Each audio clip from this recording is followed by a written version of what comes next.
This is Iraq nowadays, and Iraq with those boundaries since 1932, when they gained their independence from the UK. But that's deriving the country from colonial history. If you ask an Iraqi, they could explain the Arab-Islamic invasion in the 7th century, resulting in the conversion of most of the population, so defining it in terms of religion. Or past political organization in larger empires, like the Abbasid Caliphate capital, or when it was ruled by transient empires until the Mamluks and then the Ottomans took over. Because the Iraqi state was created so recently, and boundaries drawn so arbitrarily, tribal identities are often much more present than national ones. However, this clashes with the question of Kurdish identity, driven by a distinct nationalism. They've lived as a defined group in the Kurdistan region since at least the 16th century.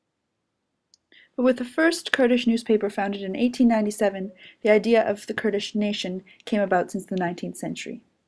In 1946, the Kurdish Democratic Party of Iraq and the Republic of Mahabad were created with the support of the USSR.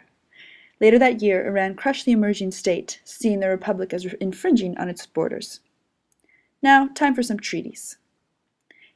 1918, Woodrow Wilson's 14-point talks about autonomy for the Kurdish. In 1920, Treaty of Sèvres promises the establishment of a Kurdish state, but it's only signed and not ratified.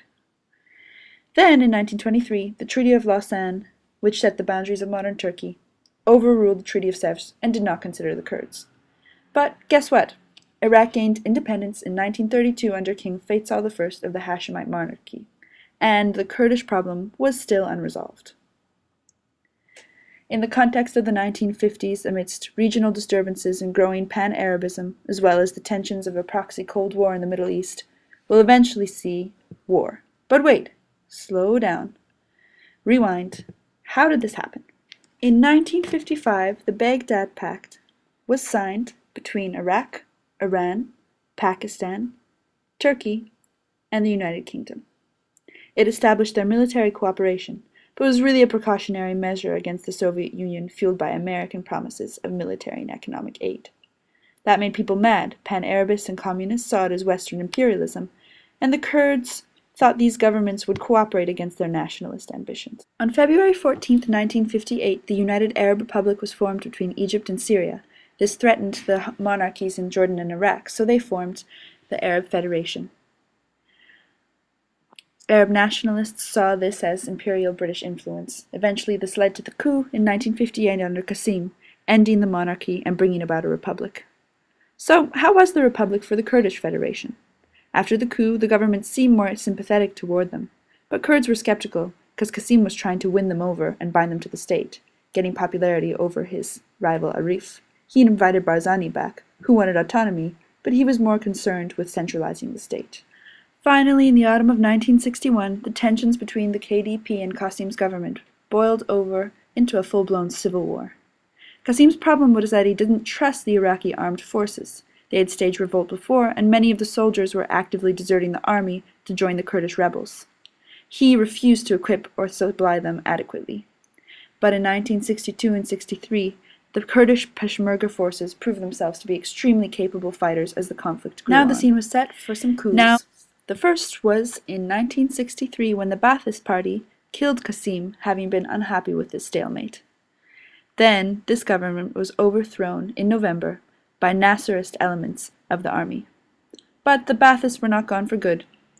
In 1968, another coup brought the Ba'ath Party back into power for good until 2003. Then, in 1968, the Ba'ath Party offered autonomy to the Kurds. This deal quickly fell apart as they faced some internal power struggles which interfered. In early 1969, they restarted their campaign against the Kurds. That didn't last very long due to a series of defeats and pressure from the Soviet Union to end the conflict. So, in May 1969, the Ba'athist government finally proposed a full peace in what eventually became the 1970 Autonomy Agreement. The Iraqi-Kurdish conflict had also become a battleground of the Cold War. Both the US and the Soviet Union had vested interests largely because of oil reserves in the country. The Ba'ath government signed a treaty of friendship and cooperation with the Soviet Union in April of 1972. Israel and Iran were also involved. They provided aid directly to the Kurdish Peshmerga. But the international aid supplied was not enough for military success. Later it turned out that this was, indeed, by design. Because if Barzani were actually to gain autonomy, he would no longer provide the countervailing pressures on the Iraqi government. But the amount of foreign influence in the Kurdish position had convinced the Baathists that Barzani would try to dismantle the Iraqi state. This would play a particularly large role in the breakdown of the 1970 Iraqi-Kurdish Autonomy Agreement. That was a whirlwind history of some key moments leading to and during the Iraqi-Kurdish War. Of course, the question of Kurdish nationalism continues today.